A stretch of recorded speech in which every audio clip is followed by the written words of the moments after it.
성도 여러분, 지난 한 주간 동안도 승리하셨죠? 오늘 1월 마지막 주일이자 1월 마지막 날입니다. 그리고 내일부터는 2월 첫날이 시작됩니다. 하나님 앞에 예배드리면서 1월 마지막을 마감하고 2월 첫날을 맞이했으면 합니다. 저희들이 코로나 때문에 각 가정에서 예배를 드리지만, 그래서 속상한 것이 있을 수 있지만, 오히려 또 어떻게 보면 각 가정이 예배의 초소가 되어지고 찬송이 가득 차고 하나님의 임재가 임하는 현장이 될 수도 있을 것입니다.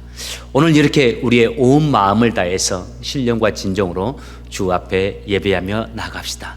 오늘 예배드리는 그 현장마다 주님이 임재하시고 우리 예배를 받으시고 우리의 찬양을 받으시고 또 그곳에서 예배하는 여러분의 마음을 만져주시고 안아주실 것입니다. 우리 신령과 진정으로 예배하는 오늘 주일 예배가 되기를 원합니다. 우리 다 같이 1월 마지막을 성령의 열매를 간구하고 간절히 구하면서 다 같이 시작하도록 하겠습니다. 우리가 맺어야 할 성령의 열매는 사랑과 희락과 화평과 오래 참음과 자비와 양성과 충성과 온유와 절제니. 아멘. 이 열매 가득한 이날 이 시간 되길 바랍니다. 우리 다 같이 복의 근원 강림하사 찬송하게 하소서. 찬양하면서 우리 예배 가운데로 나가겠습니다.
하나님이시여, 주는 나의 하나님이시라. 내 영혼이 주를 갈망하며 내 육체가 주를 앙모하나이다. 내가 주의 권능과 영광을 보려 하여 이와 같이 성소에서 주를 바라보나이다. 주의 인자가 생명보다 나음으로 내 입술이 주를 찬양할 것이라. 이러므로 내 평생에 주를 찬양하며 주의 이름으로 인하여 내 손을 들리리라. 골수와 기름진 것을 먹음같이 내 영혼이 주님으로 인하여 만족할 것이라. 내 입이 기쁜 입술로 주를 찬송하되 내가 나의 침상에서 주를 기억하며 밤중에 주를 묵상할 때 하오리니 주는 나의 도움이 되셨습니다. 내가 주의 날개 그늘에서 즐거이 부르리이다. 아멘. 우리를 변함없이 사랑하시는 아버지 하나님, 우리 구주 예수님의 피로 구원받은 저희들이 이 시간 온 마음과 뜻을 다해 신령과 진정으로 예배를 드리오니 영광과 찬양을 받으옵소서. 저희들의 마음이 주님을 향하여 열리게 하시고 겸손하고 진실함으로 주님 앞에 나가게 하옵소서. 온라인으로 예배를 드리는 성도 한 사람 한 사람 모두가 전심을 다해 주를 예배케 하시고 우리 각 사람에게 생수와 같은 성령님으로 임하사 사모하는 영혼을 만족케 하시는 주님의 은혜로 저희들을 가득 채워 주옵소서. 오늘도 주님 앞에서 우리의 마음과 생각, 우리 자세를 성찰하게 하시고 회개하고 결단하고 돌이키며 순종하여 성숙한 그리스도인들로 세워지도록 주의 은혜를 허락하여 주옵소서. 주님을 찬양하며 걸어가신 예수님의 이름으로 기도합니다. 아멘. 우리 모두 함께 우리의 신앙을 고백하도록 하겠습니다. 전능하사 천지를 만드신 하나님 아버지를 내가 믿사오며 그 외아들 우리 주 예수 그리스도를 믿사오니 이는 성령으로 잉태하사 동정녀 마리아에게 나시고 본디오 빌라도에게 고난을 받으사 십자가에 못 박혀 죽으시고 장사한 지 사흘 만에 죽은 자 가운데서 다시 살아나시며 하늘에 오르사 전능하신 하나님 우편에 앉아 계시다가 저리로서 산자와 죽은 자를 심판으로 오시리라. 성령을 믿사오며 거룩한 공예와 성도가 서로 교통하는 것과 죄를 사여 주시는 것과 몸이 다시 사는 것과 영원히 사는 것을 믿사옵나이다. 아멘. 우리 다 같이 자리에서 일어나셔서 찬양을 하나님께 드리겠습니다.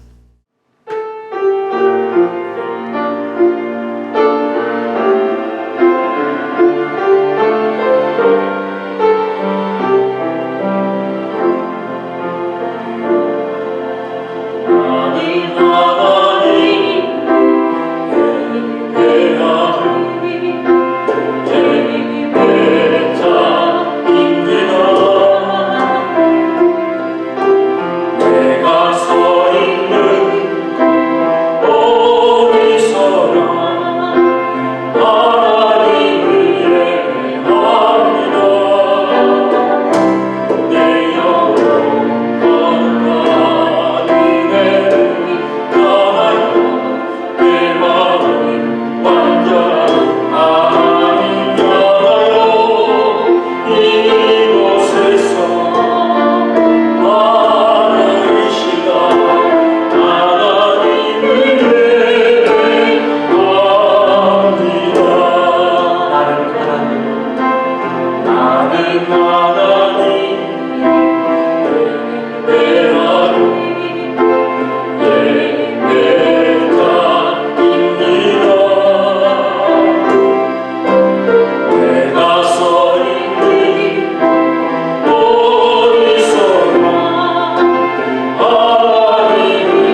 전능하신 하나님 아버지, 예수 그리스도의 은혜에 감사하며 예배의 자리에 나옵니다.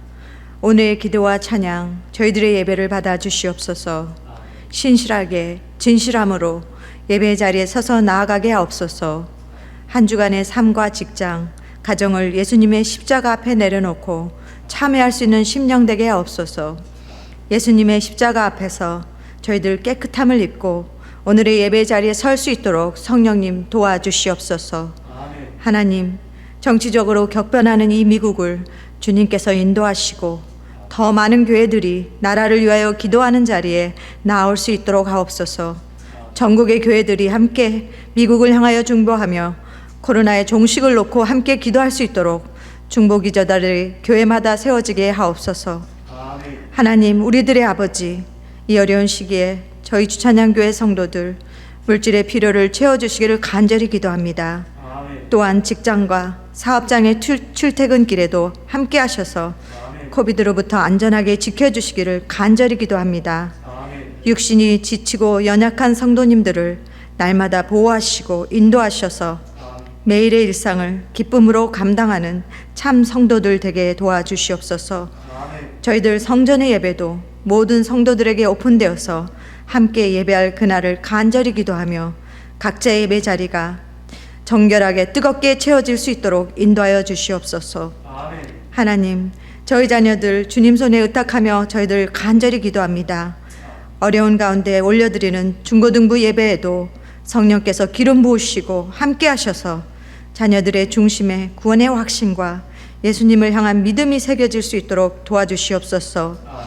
가정에서 예배하는 자녀들을 주님께서 돌아보시고 그들의 믿음이 자라날 수 있는 예배의 환경도 만들게 하시고 날마다 묵상하며 말씀을 읽고 지낼 수 있도록 인도하여 주시옵소서. 특별히 인터넷으로 수업하고 공부할 때 유혹으로부터, 나쁜 환경으로부터 자녀들을 지키시고 그 유혹을 극복할 수 있는 깨달음도 알게 하시옵소서. 하나님 아버지, 오늘 예배를 인도하시는 장원호 담임 목사님을 향하여 축복하며 기도합니다. 오늘 말씀을 듣는 이들이 예수님께로 더 가까이 가게 하시고 믿음의 결단을 하며 세상의 길에서 돌이키어 주님의 자녀들로 참된 삶을 살 수 있도록 도와주시옵소서. 코비드 기간에도 성도들을 향하여 간절히 기도하는 모든 기도에 성령님께서 함께 하시고 목사님의 사역에 많은 동역자들이 세워질 수 있도록 함께 동행하여 주시옵소서. 하나님, 우리가 살아가는 현실은 막막하고 앞길도 보이지 않고 너무 많은 유혹이 있습니다. 주님께서 주찬양교회 성도들을 매일 한 걸음씩 동행하여 주시옵소서. 인터넷의 유혹으로부터 가정을 지키시고 자녀들을 보호하여 주시옵소서. 믿음으로 주님을 바라볼 수 있도록 저희를 도와주시옵소서. 묵묵하게 이 코비드 광야를 지날 때에도 주님을 신뢰하고 거림을 내줄 수 있도록 성도님들과 함께하여 주시옵소서. 주님, 2021년 믿음의 선조들을 묵상하며 그들의 믿음과 신실함을 나의 삶 가운데 중심으로 세울 수 있게 결단력을 허락하시옵소서.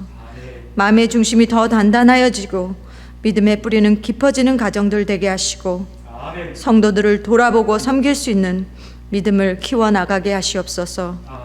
오늘도 십자가의 능력에 의지하며 예수님의 은혜에 감사하며 살아계시고 역사하시는 예수님의 이름으로 기도하였습니다. 아멘. 교회에서 광고의 말씀 전해드리도록 하겠습니다. 첫 번째 광고입니다. 번당 주일 예배 구역별 오픈 안내입니다. 하나님 은혜 가운데 저희 교회 아무 어려움 없이 이 팬데믹의 시기를 지낼 수 있음에 감사를 드립니다. 또 본당에서 예배가 중단되지 않냐고 계속적으로 하나님 앞에 예배가 드려질 수 있음에 대해서 진심으로 감사를 드립니다. 가정에서도 열심히 예배를 드려주시고 또 본당에서 예배가 안전하게 진행될 수 있도록 여러분들 협조해 주시길 바랍니다. 구역별 예배가 진행되어지는데 여러분들 구역별로 예배의 순서가 돌아왔을 때 여러분 할 수만 있다면 함께 나와서 예배 드릴 수 있기를 바라고 또 자신의 건강을 잘 체크하여서 어려움이 없도록 또 지혜롭게 행동해 주시길 바랍니다. 꼭 교회 오시란 말씀 아닙니다. 여러분 잘 판단하시길 바랍니다. 두 번째, 안전한 교회 방문을 위한 실천 사항들 이 5가지가 기록되어 있습니다.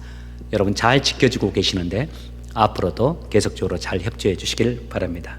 세 번째, 세금 신고를 위한 2020년 헌금 내역서 발송. 여러분들에게 오늘 헌금 내역서를 발송해 드립니다.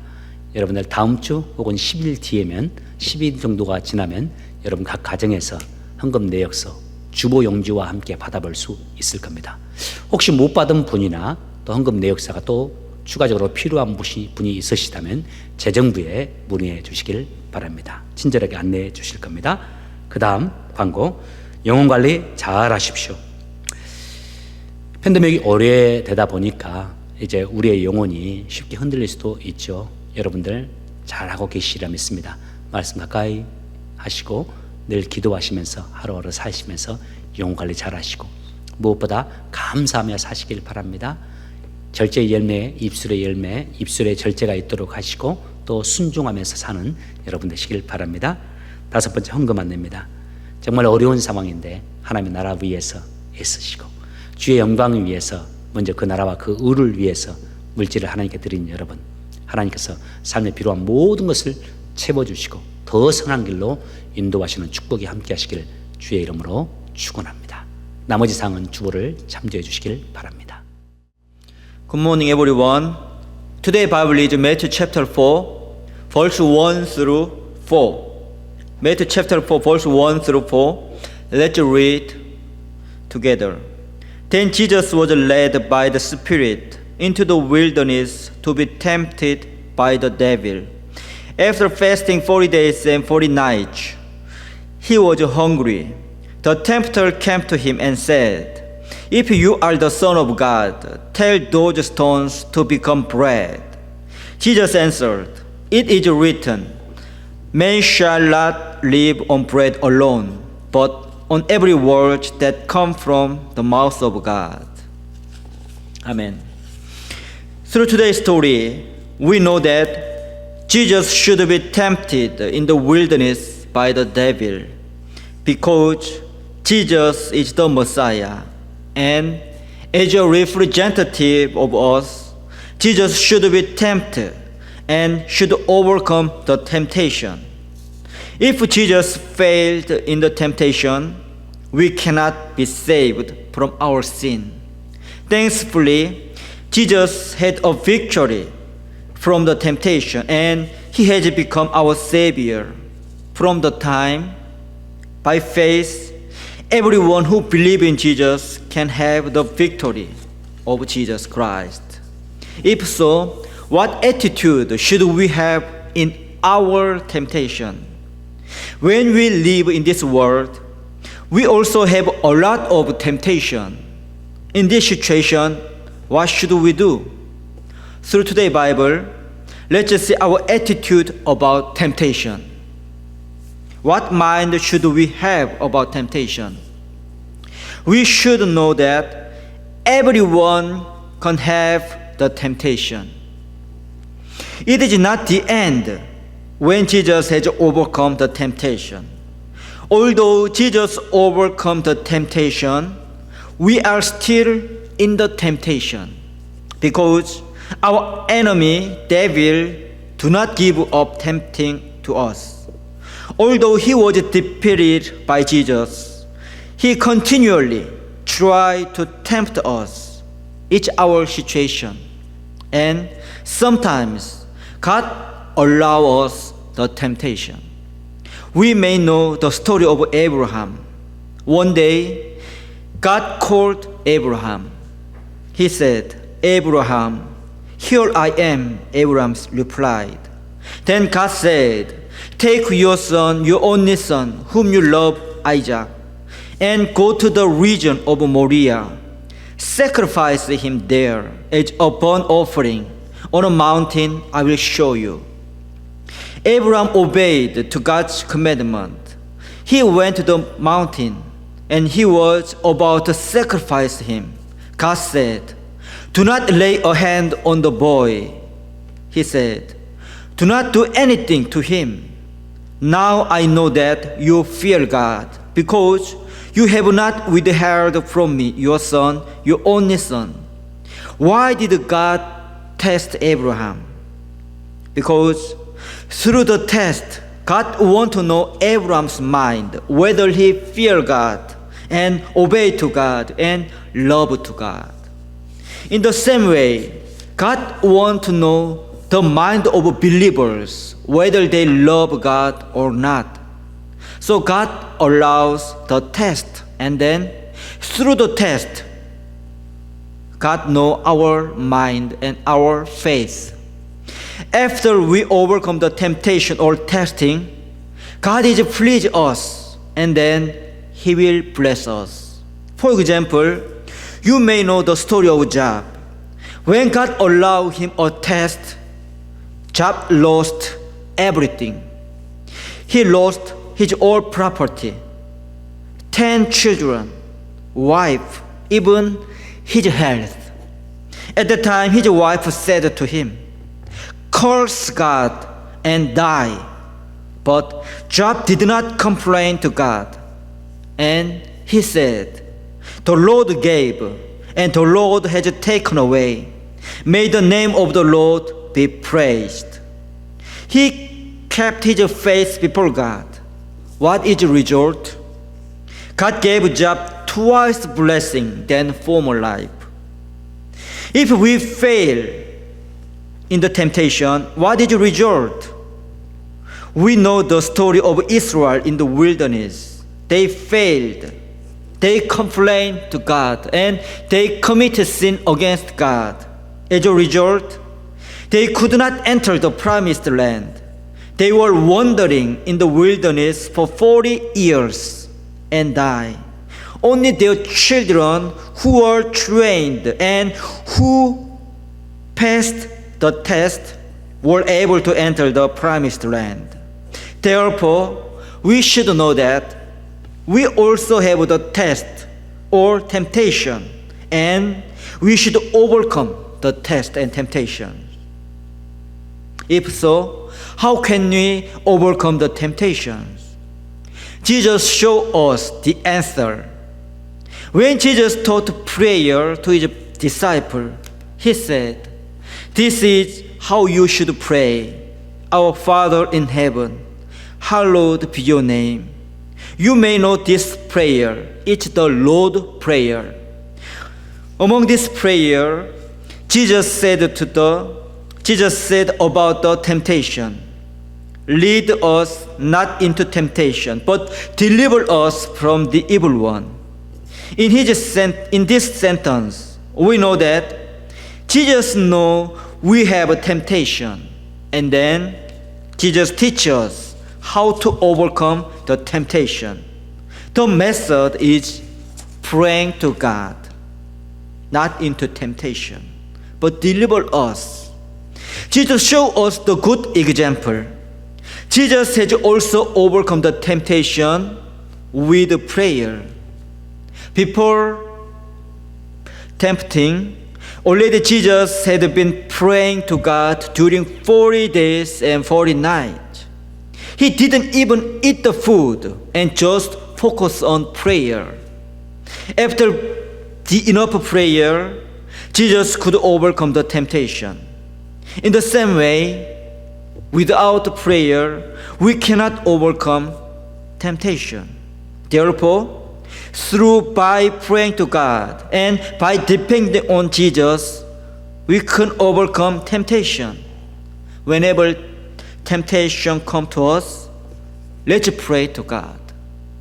The more temptation comes to you, the more you should pray to God. And second, how to overcome the temptation? Let's fight the temptation with the Word of God. When the Satan tempted Jesus, Jesus said, "It is written, man shall not live on bread alone, but on every word that comes from the mouth of God." When Jesus fight against the temptation, Jesus used the Bible words. The sentence is cited from Deuteronomy chapter 8, verse 3. The Bible said, "God humble you, causing you to hunger, and then feeding you with manna, which neither you nor your ancestor had known, to teach you that man does not live on the bread alone, but on every word that comes from the mouth of the Lord. This is the story about the wilderness life of Israel. At that time, God allowed them hunger and daily bread, which is manna. Why? God wants to make them humble. For making them humble, God allowed the test and manna. In the same way, God wants us to be humble. If so, what is the condition of humble? The Bible said, to teach you that man does not live on bread alone, but on every word that comes from the mouth of the Lord. It is God's method and God's purpose.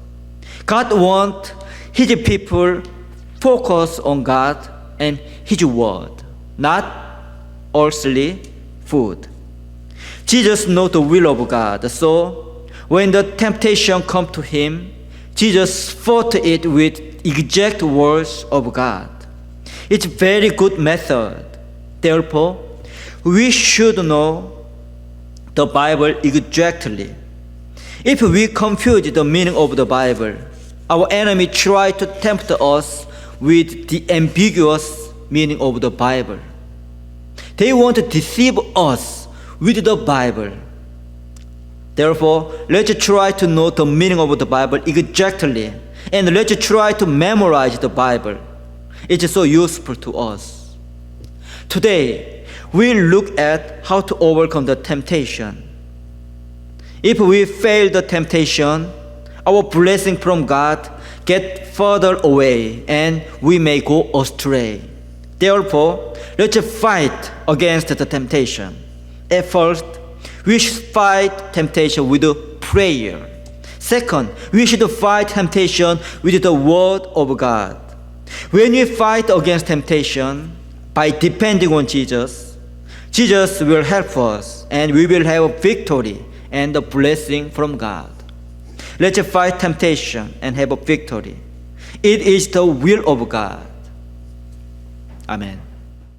귀한 말씀 전해주신 마동영 목사님 감사합니다. 목사님 통해서 주시는 말씀 마음에 귀하게 새기면서 또 순종하고 결단하면서 아름다운 열매 맺어갈 수 있기를 바랍니다. 오늘 이 시간은 제가 한국어로 하나님의 말씀을 전해드리도록 하겠습니다. 오늘 우리에게 주시는 하나님의 말씀 히브리서 11장 23절에서 26절까지만 보겠습니다. 히브리서 11장 23절에서 26절까지만 보도록 하겠습니다. 우리 한 절씩 교독하겠습니다. 제가 23절 먼저 읽겠습니다. 믿음으로 모세의 부모는 그가 태어났을 때 평범한 아이가 아니라는 것을 알고 석 달 동안 그를 숨기며 키웠습니다. 그들은 왕의 명령을 거역하는 것도 두려워하지 않았습니다. 믿음으로 모세는 성장한 뒤 파라오의 딸의 아들이라 불리는 것을 거절하였습니다. 그는 잠시 동안 죄의 즐거움을 누리기보다는 하나님의 백성들과 함께 고난받는 것을 택하였습니다. 그는 이집트의 온갖 보물을 가지는 것보다 그리스도를 위해 고난받는 것이 더 낫다고 생각한 것입니다. 그는 오직 하나님이 주실 상만을 바라보았습니다. 아멘. 오늘도 말씀을 듣기 전에 우리 함께 선포하면서 말씀을 시작했으면 합니다. 제가 팬데믹 시대를 하면 여러분들은 믿음으로 삽시다. 제가 팬데믹을 하면 여러분들은 믿음으로 이깁시다 하시면 됩니다. 한번 힘차게 선포하겠습니다. 팬데믹 시대를 믿음으로 삽시다. 팬데믹을 믿음으로 이깁시다. 다시 한번 할까요? 팬데믹 시대를 믿음으로 삽시다. 팬데믹을 믿음으로 이깁시다. 아멘. 그리스도인은 믿음으로 사는 사람들입니다. 저 세상 사람들이 우리를 보고서, 저와 여러분을 보고서 아, 저 사람들은 우리와 사는 삶의 방식이 다른 사람들이구나, 저 사람들은 믿음으로 사는 사람들이구나 라고 인정할 수 있었으면 좋겠습니다. 특별히 혼란스럽고 어려운 이 팬데믹 시기에 우리가 더욱더 믿음의 사람들로 드러나길 원합니다. 그렇다면 여러분, 믿음으로 산다는 것이 어떤 삶일까요? 내가 예수님을 마음으로 구주로 믿고 이 세상을 살아가는 것이 믿음으로 산다는 믿음의 삶은 아닙니다. 그것은 내가 예수님을 믿는 것인 것 뿐이죠. 믿음으로 산다는 것 어떤 삶일까라는 질문 앞에 믿음의 위인들, 믿음의 대표적인 사람들을 모아놓은, 한 군데 모아놓은 히브리서 11장을 우리가 공부하고 있습니다. 금년 1월 첫 주부터 3월 말까지 이 믿음의 사람들의 삶에 대해서 한 가지씩 교훈을 살펴보고자 하는데, 우리 잠깐 지난주까지 네 번째 이 교훈들 살펴볼까요? 첫 번째, 믿음의 사람 아벨 기억합니까? 그 믿음의 삶이 어떤 삶이었습니까? 예배의 삶이었습니다. 예배가 중심이 되어지고 예배가 살아있는 삶입니다. 예배가 중심이 되는 삶이고 그 삶의 모든 순간과 상황도 다 예배가 되는 삶을 의미합니다. 여러분 자녀들에게 이 믿음의 삶을 가르치기 바랍니다. 여러분 자녀들이 믿음의 사람이 되길 원합니까? 그게 진심입니까? 그렇다면 아이들이 예배의 사람이 되게 하십시오. 예배가 살아있는 모습을 보여주고 예배 중심인 삶을 보여주고 아이들에게 가르치기 바랍니다. 결코 아이들이 비뚤어지지도 않을 것이며 정말 내가 생각했던 것보다 아이들이 더 잘 자라게 될 겁니다. 두 번째, 믿음으로 산다는 것은 이 세상의 시대 정신으로 이 땅을 사는 것이 아닌 하나님의 말씀대로 이 땅을 사는 것을 의미합니다. 굳이 말한다면 하나님의 말씀을 나의 시대 정신으로 삼고 살아가는 겁니다. 내가 좋아하는 연예인, 내가 지지하고 좋아하는 정치인, 대통령이 원하고 그들이 말하는 정신으로 이 땅의 삶을 사는 것이 아니라 그들과 반대된다 할지라도 하나님이 말씀하신 그 말씀을 내 삶의 절대적인 가치로 삼고 그 말씀대로 이 땅을 살아가는 것, 믿음의 삶입니다. 또 하나님이 우리에게 말씀하신 믿음의 삶은 어떤 순간에도 하나님을 신뢰하면서 이 땅의 삶을 살아가는 겁니다. 또 네 번째, 지난 시간 믿음의 삶이라는 것, 아브라함을 통해서 주신 말씀이죠. 믿음의 삶이라는 것은 하나님의 말씀에 순종하면서 내려놓으며 사는 겁니다. 특별히 내게 정말 어려운 하나님의 말씀이라 할지라도 그 말씀, 이삭을 나에게 바치라와 같은 힘든 말씀이어도 그 말씀에 순종하면서 나의 삶을 내려놓고 하나님을 따르는 삶입니다. 그 사람에게 하나님께서 여호와 일의 하나님으로 준비하시면서 우리를 도와주신다는 말씀, 지난주까지 말씀이었습니다. 이제 다섯 번째 믿음의 삶 살펴보기를 원하는 사람은 모세입니다. 모세에 대해서 우리가 더 이상 설명이 필요 없을 만한 사람입니다. 단도직입적으로 모세를 통해서 하나님이 우리에게 제시해 주시는 믿음의 삶 두 가지를 살피고자 합니다. 첫 번째, 믿음으로 산다라는 것은 거부할 것은 거부하며 사는 겁니다. 믿음으로 산다라는 것은 내가 거절해야 할 것은 거절하며 사는 삶입니다. 우선 오늘 본문의 모세는 바로의 공주의 아들로 사는 것, 즉 이집트의 왕자로 사는 삶을 거절했다라고 말합니다. 여러분, 왕자로 사는 것 거절해야 될 필요가 있습니까? 우리가 예수 잘 믿기를 원한다면 왕자로 살아서는 안 될까요? 명예를 가지고 사는 것, 부유하게 사는 것, 이것이 죄가 됩니까? 요셉과 다니엘을 생각해 보시기 바랍니다. 이 두 사람은 당시 대제국이었던 나라의 총리였습니다. 그런데 이 두 사람의 삶에 대해서 하나님은 폄하하거나 또 문제 삼지 않습니다. 명예와 권세나 부유함을 정죄할 하등의 이유가 없습니다. 문제는 우리가 가지고 있는 이 명예와 부유함이, 또 우리가 추구하고 있는 명예와 부유함이 내 신앙에, 그리고 내 영혼에, 그리고 나를 향하신 하나님의 그 선하신 뜻이 이루어짐에 있어서 방해가 될 때입니다. 모세가 바로 공주의 아들인 것을 포기하고 이집트의 왕자의 삶을 거절한 것은 바로 이런 의미에서의 거절입니다. 역사적으로 살펴보면 모세를 길러주었던 모세의 양어머니는 하셉수트라는 여인입니다. 그녀는 당시 발각되면 목숨을 즉시 이뤄야만 했던 히브리의 작은 아이였던 모세를 물속에서 건져서 그의 생명을 보호해준 생명의 은인입니다. 그리고 모세를 자기 아들로 입양해서 40년 동안 키우면서 권세와 부와 명예를 다 그에게 제공해준 그의 인생의 가장 소중한 후견인입니다. 낳은 정보다 키운 정이 더 크다라는 말이 있지 않습니까? 바로 이런 경우가 아닐까요?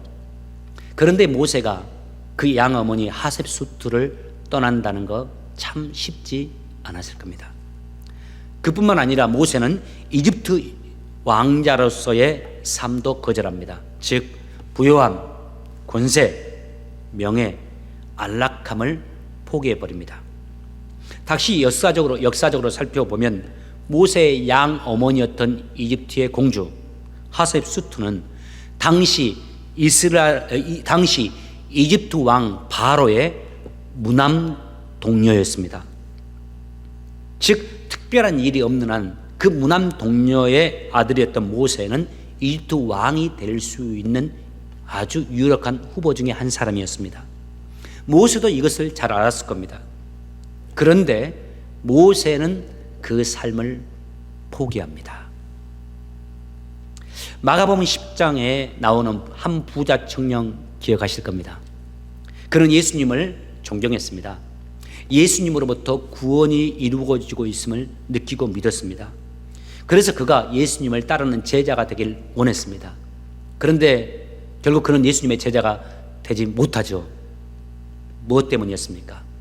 왜 예수님을 믿고 따르고자 했던 그가 예수님을 따를 수 없게 되었습니까? 바로 물질에 대한 욕망 때문이었습니다. 주님께서 그에게, 제자가 되기를 원하는 그에게 네가 가지고 있는 전 재산을 다 팔아서 가난한 자들에게 나누어 주고 나를 따르라고 말씀합니다. 만약 이 청년이 돈보다 예수님을 더 사랑하고 하나님의 영광을 더 사랑하는 사람이었다면 굳이 예수님께서 그 말씀을 하지 않았을 겁니다. 예수님께서 또 그 말씀을 하지 않아도 예수님과 함께 구원사역에 자신의 인생을 드리기를 원했다면 이 청년은 자신이 가지고 있는 전 재산을 예수님께 드리면서 주님 나라를 위해서 이 물질이, 많은 물질이 필요할 텐데 주님 이 물질, 이 귀한 일에 사용되길 원합니다. 이 물질을 사용해 주세요 하면서 예수님의 발 앞에 그 물질을 또 능히 내어 놓았을 겁니다. 결국 그는 예수님을 따르지 못한 자가 되었죠. 바로 그 물질 때문에 그러했습니다. 그 물질을 버리지 못했기 때문입니다. 믿음으로 산다라는 것은 버리는 것을 의미합니다. 믿음으로 산다라는 것은 거부할 것은 거부하는 것을 의미합니다. 믿음의 사람 된 여러분, 지금 거부해야 하는데 거부하지 못하는 것이 있지는 않습니까?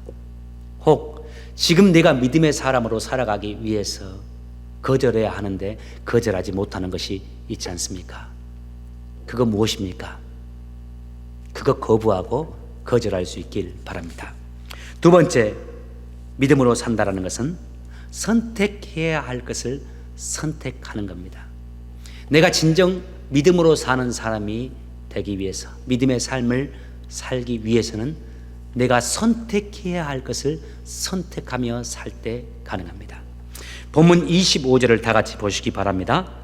그는 잠시 동안 죄의 즐거움을 누리기보다는 하나님의 백성들과 함께 고난받는 것을 택하였습니다.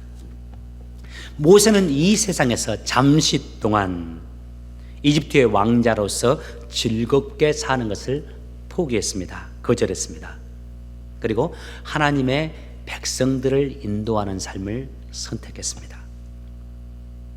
우리는 대개 이런 모세의 인생을 참 멋지고 행복한 인생이라고 생각을 하기 쉽습니다. 그런데 실제로는 그렇지 않다는 거 아실 겁니다. 이 선택을 함으로 인해서 모세는 그야말로 고난으로 점철된 인생을 살게 됩니다. 우선 그는 바로와 이집트의 적이 됩니다.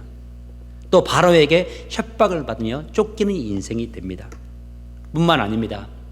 자신이 인생을 들여 헌신하고 있는 그에게 감사해야 하고 그를 지지하고 그에게 순종해야 할 이스라엘 백성들에게 비난과 협박을 받으면서 40년 인생을 살게 됩니다. 성경에 보면 모세를 향해서 이와 같은 선지자가 역사에 없었다라고 말합니다. 성경에 기록된 최고의 선지자요 최고의 리더였습니다. 그런 모세를 이스라엘 백성들 일부는 항상 못마땅해 하고 싫어하고 비난하고 심지어 협박하기까지 했습니다. 그렇게 살아가는 삶, 그것의 반복이 광야 생활 40년이었습니다. 40년의 광야 생활 40년에 대한 성경의 이야기가 바로 이렇습니다. 그런데 그런 모세의 인생, 어려운 인생을 소개하고 고난의 인생을 소개하면서 오늘 본문은 아주 흥미로운 하나의 소개를 해주고 있습니다. 여러분 한번 주목해서 보시기 바랍니다. 26절을 한번 같이 보실까요? 시작. 그는 이집트의 온갖 보물을 갖는 것보다 그리스도를 위해 고난받는 것이 더 낫다고 생각한 겁니다. 모세가 하나님의 백성들을 위해서 고난을 받았지 않습니까? 그런데 그 고난을 오늘 본문에서는 그리스도를 위한 고난이라고 말씀합니다.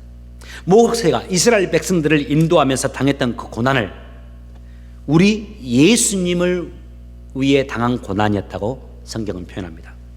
여러분 질문입니다. 모세 시대에 예수님께서 육신을 입고 모세와 함께 동행했습니까? 모세는 예수님을 알지 못했습니다. 예수님과 모세와 예수님 사이에는 역사적으로 약 1400년이라는 갭이 있습니다. 그렇다면 모세가 예수님을 위해 고난받았다라는 이 말씀 의미하는 바가 뭘까요? 왜 성경은 그렇게 말할까요? 바로 이겁니다. 하나님께서는 모세가 하나님의 뜻에 따라 이스라엘 백성들을 위해 고난받는 것을 예수님을 위해 고난받은 것으로 여겨주신다는 겁니다. 모세가 이스라엘 백성들을 위해서 헌신하며 힘들어했던 그 고난과 헌신을 예수님을 위해 한 헌신과 고난으로 계산해 주신다는 말씀입니다. 자, 그렇다면 모세가 이런 인생을 살기로 한 동기는 무엇이었을까요? 과연 모세는 어떤 마음으로 이집트 왕자의 자리를 거부하고, 아니 이집트의 차기 왕의 기회를 거부하면서 주님을 따랐을까요? 모세의 결단의 동기가 오늘 본문 26절에서 살짝 등장합니다. 그는 이집트의 온갖 보물을 가지는 것보다 그리스도를 위해 고난받는 것이 더 낫다고 생각한 겁니다. 그는 오직 하나님이 주실 상만을 바라보았습니다. 개역개정이 좀 더 잘 번역했습니다. 또 영어 성경도 잘 번역하고 있는데 소개해드리겠습니다. 개역개정, 그리스도를 위하여 받는 능욕을 애굽의 모든 보화보다 더 큰 재물로 여겼으니 이는 상 주심을 바라봅니다. 하나님의 백성을 인도하는 것 싫은데 하나님이 주신 상을 바라보면서 억지로 그 일을 했다는 것은 아닙니다. 하나님은 그런 모세를 쓰지 않습니다. 또 그런 사람은 모세처럼 신실하게 끝까지 좋은 모습으로 하나님의 일을 감당할 수 없습니다. 모세는 하나님이 주시는 마음을 가지고 하나님을 위해, 하나님의 영광을 위해, 하나님의 백성들을 사랑하는 마음으로 애쓰며 그 일에 헌신했습니다. 그리고 동시에 그 가운데 어렵고 힘든 고난의 일이 많았지만 하나님께서 주실 상급을 바라보면서 더욱 힘써 헌신했다라는 말씀입니다. 하나님께서 하늘에서 주실 상을 바라보면서 이 땅에서 자신에게 주어진 사명을 위해서 온전히 충성하며 살았다는 주의 말씀입니다. 여러분 이 사실을 꼭 기억하시기 바랍니다. 이 땅에서 살아가면서 주를 믿고 주를 위해 헌신하면서 이 사실을 꼭 기억하십시오. 우리 하나님은 상 주시는 하나님이십니다. 우리 하나님은 우리에게 상을 예비하시는 하나님이십니다. 그리고 또 한 걸음 더 나아가서 우리 하나님은 우리에게 상 주시기를 기뻐하시는 하나님이십니다. 히브리서 11장 6절 말씀에 히브리서 11장에 믿음의 사람들, 믿음의 생애를 언급하면서 하나님의 중간에 이 말씀을 하십니다. 히브리서 11장 6절 말씀, 믿음이 없이는 어느 누구도 하나님을 기쁘시게 할 수 없습니다. 하나님께 나아오는 자는 그가 계시다는 것과 그를 찾는 자들에게 상 주시는 분이라는 것을 진정으로 믿어야 합니다. 하나님은 상 주시는 분이라고 말씀합니다. 그리고 특별히 하나님은 상 주시는 분이라는 사실을 믿어야만 할 것이라고 이 영어에서는 must를 사용하고 있습니다. 이 말씀은 모세처럼 하늘의 상급을 바라보면서 힘들고 어려워도 이 땅에서 최선을 다하며 살아가는 이들에게 하늘의 상급이 주어질 거라는 말씀입니다. 하늘의 상급에 대해서 두 가지 잘못된 주장이 있습니다. 아주 우리가 경계해야 되는 상급론입니다. 첫 번째, 일명 저급한 상급론인데요. 하늘에서 상급이 많은 사람은 고대 광실 같은 큰 집에서 살고, 하늘에서 상급이 없는 사람은 아주 쓰러져가는 초가집에서 힘들게 살아간다는 그런 상급론. 하늘에서 상급이 많은 사람은 삼시세끼를 좋은 음식을 먹고, 하늘에 상급이 없는 사람은 겨우 먹고 살만한 질이 좋지 않은 음식을 먹고 산다라는 그런 상급론입니다. 이 상급론, 이 땅의 시각으로 천국을 해석해내고 이 땅의 시각으로 천국의 상급을 해석해낸 옳지 않는 상급론입니다. 경계해야 합니다. 두 번째, 우리가 또 조심하고 경계해야 될 상급론은 하늘에는 상급의 차이가 없고 오직 예수님만 우리의 상급이 된다라는 상급론입니다.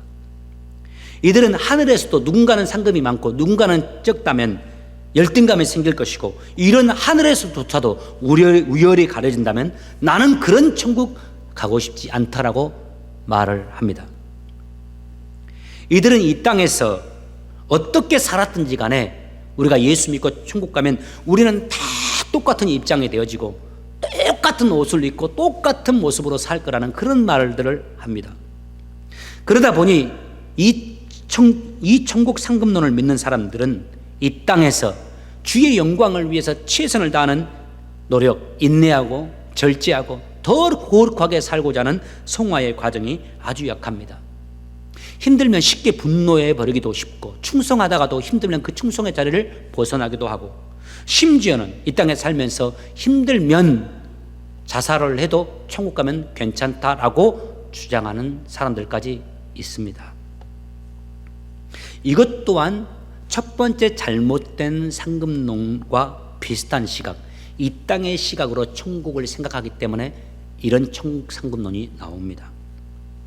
여러분, 천국에는 죄가 없습니다. 천국에는 우리 마음에 누구에 대한 배아파하는 마음, 또 어떤 상황에 대한 열등감, 이런 게 없습니다. 오직 주님의 성품만이 우리에게 가득 차 있게 됩니다. 주님의 사랑이 우리에게 가득합니다. 또 천국에서는 이 땅에 우리와 함께 살면서 살아가는 사람들, 때로 경쟁자가 많은데 천국에서는 경쟁자들이 아닙니다. 다 천국에서 우리 믿는 자들은 형제요, 자매요, 자녀요, 부모입니다. 그래서 모두가 다 주 안에서 서로 사랑하는 사이가 됩니다. 여러분, 이 땅에 계실 때 여러분의 아이가 1년 동안 열심히 공부해서 학교를 가보았더니 전교생 앞에서 최우수상을 받는다고 생각해 보시기 바랍니다. 여러분, 배 아픕니까? 여러분, 열등감을 느낍니까? 아닙니다. 너무 기분이 좋습니다. 행복합니다. 내 아이를 위해서 박수를 쳐주는 사람들에게 너무 고맙습니다. 그 시상식이 끝났음에도 불구하고 다른 사람들에게 나가서도 그 일을 자랑하고 싶습니다. 내 아이를 그렇게 높여주고 싶습니다. 왜일까요? 그 아이가 내 자녀이기 때문입니다. 내 핏줄이기 때문입니다. 내가 그 아이를 사랑하기 때문에 그러합니다. 천국에서 우리의 관계가 다 이와 같습니다. 우리는 하나님의 자녀요, 예수 그리스도 안에서 온 형제가 된 사람들입니다. 모두가 다 형제요, 자매요, 자녀요, 부모와 같은 사람들입니다. 그래서 누군가가 예수님으로부터 큰 상을 받았을 때도 우리의 마음에 배 아프지 않습니다. 내 부모가 상을 받는 것처럼, 내 자녀가 상을 받는 것처럼 내 마음이 너무 기쁩니다. 그래서 더 많이 박수치고 싶습니다. 주님이 됐다 그만 치라고 말씀하셔도 우리는 더 많은 박수갈채를 보내고 싶은 그런 상황이 되고 그런 마음이 우리의 마음이 됩니다. 바로 그곳이 천국입니다. 창세기 15장 1절에 보면 우리 주님이 나는 너의 큰 상급이다라고 말씀합니다. 내가 너의 큰 상급이다. 그렇습니다. 우리 주님은 우리에게 가장 큰 상급이 됩니다. 우리 주님은 우리에게 가장 큰 축복이십니다. 그런데 그 큰 상급이신 우리 주님께서 이렇게 또 말씀합니다. 마태복음 5장 11절에서 나를 인하여 나 때문에 너희를 욕하고 핍박하고 거짓으로 너희를 거스려 모든 악한 말을 할 때에는 너희에게 복이 있나니 기뻐하고 즐거워하라. 그 이유를 이렇게 설명합니다. 왜냐하면 하늘에서 너희의 상이 큼이라. 너희 전에 있던 선지자들을 이같이 핍박하였느니라. 이 땅에서 주님 때문에 모세처럼 비난을 받고 욕을 먹고 핍박받는 자들에게는 하늘에서 큰 상이 있을 거라는 말씀입니다. 이 말씀 오해하면 안 됩니다. 내가 실수로 잘못해서, 내가 함부로 말해서, 내 인격이 부족해서 사람들로 비난을 받는 것, 그것이 상급이 되는 것이 아닌, 내가 주님을 섬기고 주님을 위해서 애쓰고 주님 때문에 고난을 받을 때에 그때 욕을 먹거나 비난을 당하면 슬퍼하지 말라. 오히려 하나님이 주신 큰 상이 있을 것이니 기뻐하고 즐거워하며 이 땅에 헌신된 삶을 살아는 말씀입니다. 이 땅에서 앞으로 우리가 얼마나 살지는 모르지만 이 점을 꼭 기억하면서 신앙생활을 했으면 합니다. 또 주님을 섬기되 이 마음을 꼭 기억하면서 이 마음을 가지고서 주님을 섬겼으면 합니다. 하나님은 우리에게 상 주시는 하나님이십니다. 그분의 뜻을 구하고 그분의 뜻대로 살아가며 주님을 섬기는 자들에게 상을 주시는 하나님이십니다. 그리고 또 우리 주님은 우리에게 상 주시기를 기뻐하시는 하나님이십니다. 우리에게 상 주시기를 원하시는 하나님입니다. 우리에게 얼마나 상을 주시기를 원하시느냐, 그것이 마태복음 10장 42절에 이렇게 기록되어 있습니다. 나는 분명히 말한다. 이 보잘것없는 사람 중 하나에게 그가 내 제자라고 하여 냉수 한 그릇이라도 주는 사람은 반드시 그 상을 받을 것이다. 아주 보잘것없는 소자 한 사람에게 물 한 잔, 물 한 그릇 대접했다 할지라도 하나님은 그것 잊지 아니하시고 상으로 갚아 주신다는 말씀입니다. 영어 성경이나 다른 성경에서는 반드시 상을 잃지 않을 것이다 라고 말을 합니다. 다시 말씀드립니다. 우리 주님은 우리에게 상을 주시는 하나님이십니다. 우리 주님은 우리가 이 땅에서 비록 부족하지만 우리가 주님을 위해서 있었던 이 작은 헌신까지도 다 기억하시면서 우리에게 상을 주시는 분이십니다. 그 상이 어떤 상인지는 모르지만 주님의 이름으로 행한 헌신과 사랑, 주의 나라를 위해서 우리가 드렸던 열정, 우리가 드렸던 시간, 그리고 우리가 힘든 상황 속에서도 드렸던 물질, 그리고 아무도 알아주지 않고 피곤하기만 했던 이 중보기도, 하나님께서 사실 하나님의 관점으로 보면 크게 본다면 다 우리에게 하나님이 돌려주시는 상이 될 겁니다. 무엇보다 이 땅에서 가장 큰 상은 이겁니다. 주님 때문에 모세처럼 비난받고 모욕을 받고 고난받는 자들에게 가장 큰 상이 주어집니다. 우리는 주님을 사랑하기 때문에 주님을 위해서 그 일을 했지만 선하신 우리 주님은 그것을 우리에게 상으로 갚아주신다는 말씀입니다. 그만큼 우리 주님은 우리에게 상 주시기를 원하시는 분이십니다. 여러분 축복합니다. 저와 여러분 모두 다 하나님께 상 받는 자들이 되길 간절히 주의 이름으로 축복합니다. 이 땅의 삶을 마치고 하늘나라에 갔을 때 제가 여러분 앞에 여러분을 볼 때, 또 여러분이 저를 볼 때 우리 주님 앞에서 큰 상을 받는 하나님의 사람들 되시길 바랍니다. 이를 위해서 오늘 제가 감히 여러분들에게 이 말씀 한 말씀 드리고 싶습니다. 이 말씀이 여러분의 마음 심령 깊숙한 곳에 들려지길 원하고 새겨지길 원합니다. 여러분, 주님을 더욱 사랑하십시오. 주님을 위해 사는 이 표준을 낮추지 마십시오. 이전보다 더 열심히 주님을 섬기고 주님을 위해서 사십시오. 더 세심하게 마음을 쓰면서 주님의 일에 힘쓰시기 바랍니다. 몸으로도 시간으로도 또 기도로도 중보기도로도 물질로도 힘써 섬기시길 바랍니다. 하늘에 하나님이 주신 상급에 하늘의 보화를 쌓는 여러분 되시기 바랍니다. 단 이런 삶을 살 때 우리가 한 가지 조심해야 될 것은 있습니다. 이 땅에서 인정받으려 하는 겁니다. 이 땅에서 내가 원하는 대로 하며 나를 드러내고자 하는 그 마음입니다. 그렇게 되면 이 모습에 대해서 주님은 이렇게 말씀하셨죠. 그는 이 땅에서 이미 상급을 다 받은 것이라고. 주님의 말씀처럼 주님을 섬길 때 오른손이 하는 것을 왼손이 모르는 것처럼 어떻게 모를 수 있습니까? 그런데 마치 그렇게 하라는 말씀이죠.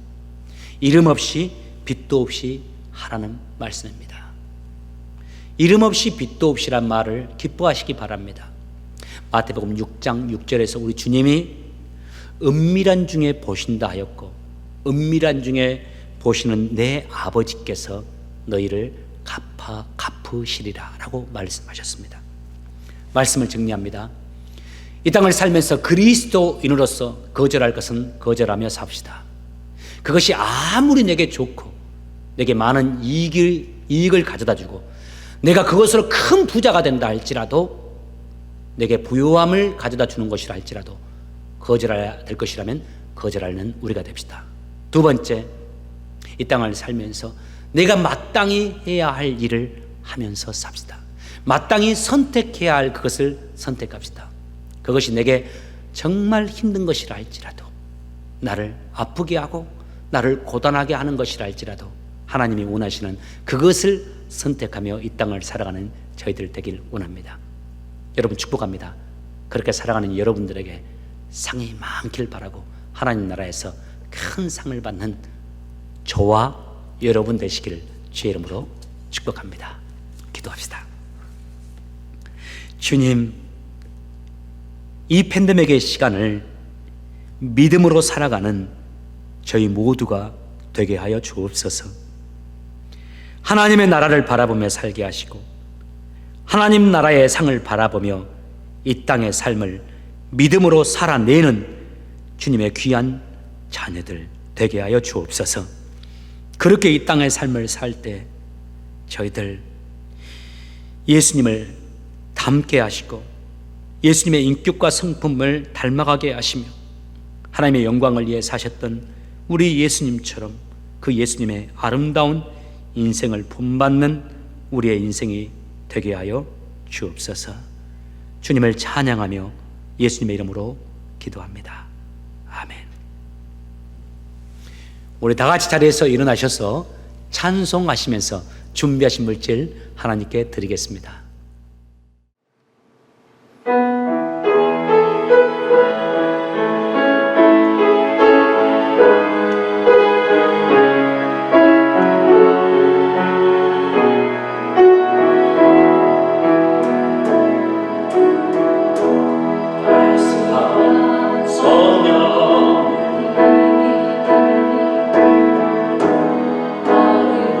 너 보내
내 생명도,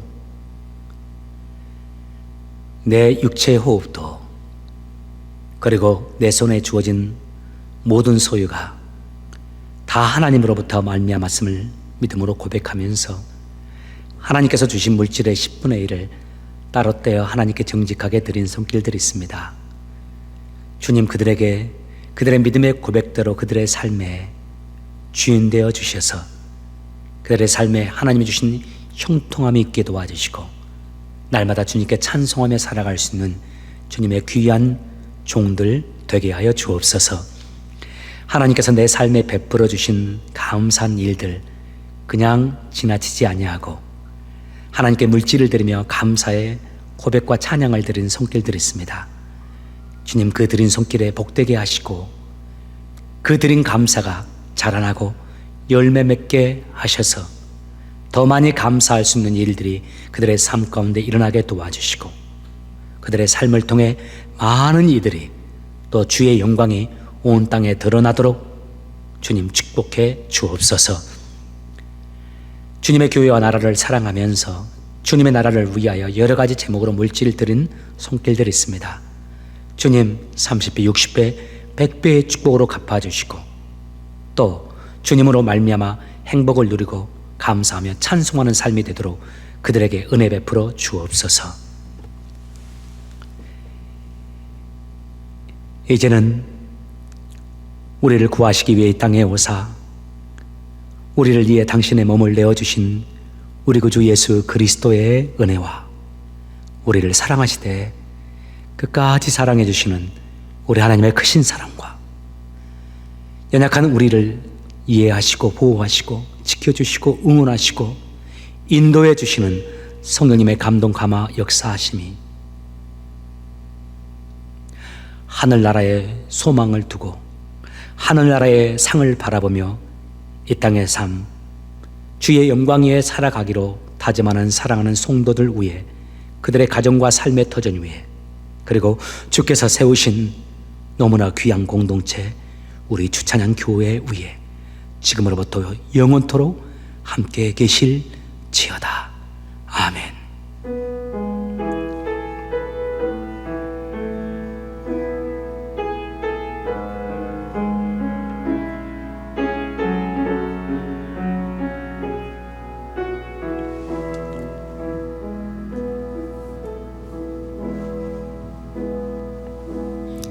새로운 한 주간이 시작되었습니다. 이번 한 주간 모세와 같이 하늘의 상을 바라보고 하나님께서 기뻐하는 모습으로 이 땅의 삶을 살아갑시다. 이 땅에서 평안하고 안락하게 사는 것보다 하나님 나라에서 상을 받기를 소망하면서 이 땅의 삶, 하나님의 영광을 선택하고 하나님을 위한 삶을 선택하는 여러분 되시길 바랍니다. 이번 한 주간도 성령님께서 저와 여러분 가운데 함께 하실 겁니다.